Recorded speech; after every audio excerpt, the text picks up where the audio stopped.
Welcome to Tech Tip Daily. Today I'll be giving you guys 8 Windows 11 tips and tricks that a lot of people overlook. To begin, we're going to go ahead and show you guys how to enable dark mode. To do so, simply go to the search bar in the bottom left and type in Settings. We'll click Settings.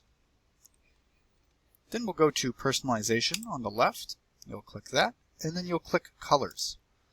Once in Colors, you can choose your mode to enable dark mode or light mode, or choose a customization of a combination of the two. I prefer dark mode, and I highly recommend it as it's easier on the eyes and it's just more aesthetic in my opinion. Another tip that I can give you guys involves your default browser. Back in the day with old Windows editions, it was a lot harder to enable a certain default browser because for whatever reason they wanted it to always be Microsoft Edge. In this case now it's a lot simpler and you can do it with one click. To do so, simply go to Apps, then you can go to Default Apps, and then from here you can search for the browser that you'd like to be using. In this case I prefer to use Google Chrome, as a lot of people do, but if you use Brave or something else you can do the exact same thing. To do this, simply click Google Chrome or the app of your choice and simply click Set as Default. And then boom, it is your default browser for everything. You can scroll down and try to adjust other file types and what you'd want to be converted, but for the majority of them, they are now default to the app of your choosing, in this case Google Chrome. Another tip I can give you guys regards the notifications of your system. Sometimes the notifications can be a little overwhelming or simply annoying if you're doing a task, and it could help to just turn them off completely. To access your notifications, simply click the System while still in Settings on the top left, and then click Notifications right here. Now, once you're in notifications, you can go ahead and turn off them completely by clicking on this toggle right here.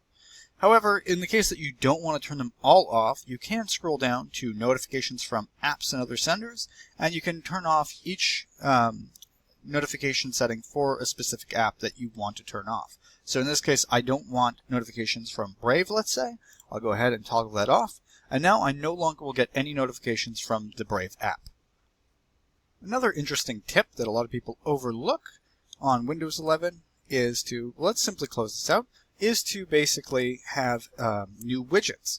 If you go to the bottom left of your computer, you can scroll and you'll see that you have widgets that'll pop up, including like upcoming events, upcoming earnings, notifications, and anything else that you are doing.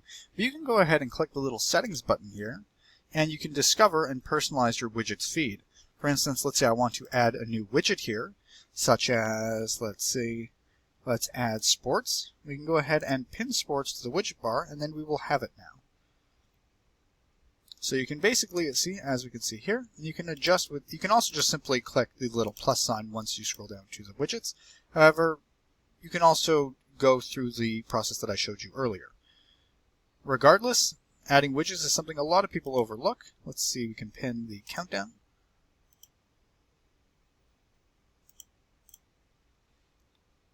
And just like that, we have new widgets that are added to our little dashboard here, which I find pretty interesting. Another interesting tip is to be able to use your start menu and pin the app that you want into the start menu. As you can see here, we have Edge, Word, and all these other things pinned, but for some people they want to have other apps pinned there, and you can simply do that by clicking, right-clicking the start menu, going to Installed Apps. Sorry about that, we're actually supposed to close this out. You'll be right-clicking it instead, and we'll be clicking All Apps. I was going to the wrong section. So from here, once clicking All Apps, you'll see all the apps. And you can scroll down and try to find the app that you'd want to pin. In this case, let's say we want to pin the Jagex launcher. We'll find the Jagex launcher, and then we'll right-click on it, and then you can pin to start. Then we can go back to the start menu and see if it's there. And then as you can see, the Jagex launcher is now pinned to start like we wanted. And you can do that and remove any apps that you want or don't want on your pinned start menu.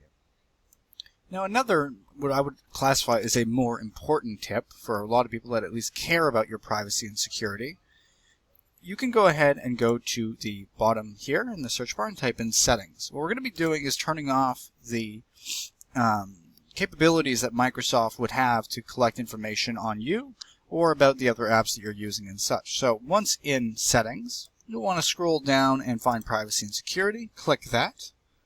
Then once in Privacy and Security, you'll want to scroll down all the way to General. You can click that. And then simply here, I would recommend turning all of these off if you want to optimize the, well, not so much optimize, but limit the amount of information that you'd be giving to Microsoft and anything else regarding your privacy and security. As you can see here, it says let apps show me personalized ads, let websites show me locally relevant content, let Windows improve start and search results by tracking app launches, show me some suggested content in the Settings app. All of these things, it's basically Microsoft getting information on you. If you care about your privacy and security regarding the stuff you do on your computer, I'd recommend shutting these things off. Now, we can go ahead and close this out. And another tip that a lot of people would find interesting that probably overlook in Windows 11 is the idea of moving your little taskbar and start menu down here. A lot of people don't like it in the center. Some people find it annoying, some people can't stand it, some people love it.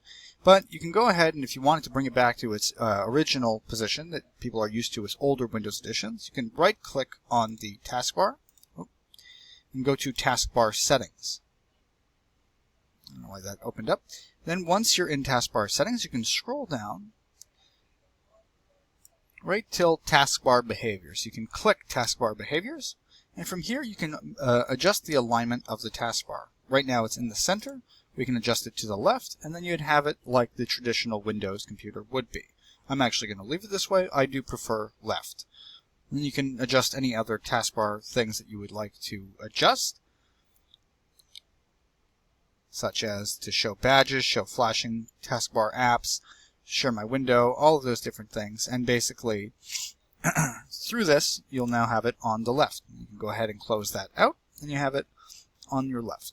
Now, the final tip that I'll be giving you guys today is once again regarding the taskbar. For some people, like you'll have an app, let's say Amazon, and you don't want it there anymore, you can simply go and click Unpin from Taskbar and clean it up the way that you would like. Another way that you can clean up your taskbar is by right-clicking on it, going to Taskbar Settings, and then once in Taskbar Settings, let's say you don't like the task view, the widgets, or anything else that would appear here on your computer. Let's say I don't want widgets, I can click that off, and as you can see in the bottom right, it will remove that widget from here. You can also go to Tasks View, and it'll remove this widget right here. And you can also take the search box and hide it if you want to just use the Windows buttons, because sometimes it's just not necessary. You can search from the Windows as well. I personally like the search icon, or the search bar.